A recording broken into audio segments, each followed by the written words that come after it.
కొంతమందికి గుర్తుందమ్మా, తంబులు వేశారు కదా హెల్త్ తంబులు అని. దానికోసం ప్రాముఖ్యత ఏంటనేది. ఇప్పుడు ఆరోగ్యశ్రీ కార్డు ఉందా, దానివల్ల ఏంటి ఎంతో కొంత డబ్బు మనం కట్టక్కర్ లేకుండా మనకి ఆపరేషన్ అన్నా కానీ ట్రీట్మెంట్ అన్నా కానీ ఫ్రీగా జరుగుతుంది, అవునా?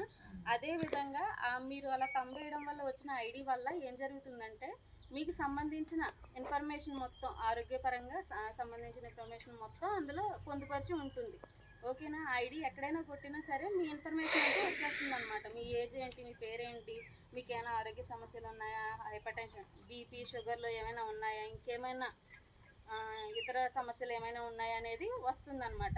ఐడి వల్ల వచ్చే ఉపయోగాలు, లాభాలు, ఓకేనా?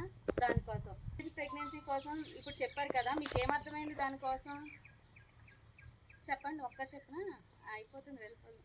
ఎందుకు ఇంత పర్టికులర్ గా చెప్తున్నారు?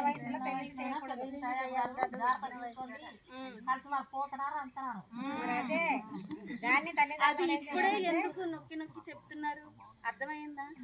ఇళ్లలోనే ఉంటున్నారు కాబట్టి పిల్లలు అనేవాళ్ళు నడవడికి మనకి తెలిసిపోతుంది కదా. పిల్ల ఫోన్ ఎన్నిసార్లు పట్టుకుంటుంది, ఎవరితో మాట్లాడుతుంది అని కూడా గమనించాలి మనం. ఎందుకు చేయకూడదు? అదే ఒకటే కాదు, 20 సంవత్సరాలు 21 సంవత్సరాలు రాకుండా పెళ్లి ఎందుకు చేయకూడదు? అవగాహన ఉందా? ఏంటి చెప్పండి. పిల్లలు బాగున్నారు, బాగా పుట్టారు.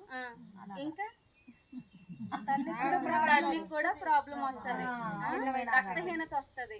ఆ వయసులో ఆమెకు తగినంత రక్తం ఉండదు, అలాగే బిడ్డను కనేంత శక్తి ఉండదు. ఆ టైంలో కనడం వల్ల ఏం జరుగుతుంది, ఆమెకు ఇతర సమస్యలు రావచ్చు. అంటే గర్భాశయ క్యాన్సర్ రావచ్చు, రక్తహీనత రావచ్చు, ఏమైనా రావచ్చు. రక్తహీనత రావడం వల్ల అన్ని ఆర్గాన్స్, లోపల ఉన్న అవయవాలన్నీ కూడా పాడయ్యే ఛాన్స్ కూడా ఉంది, అవునా? అంత చిన్న వయసులో పెళ్లి చేయడం వల్ల, ఆమె గర్భం ధరించడం వల్ల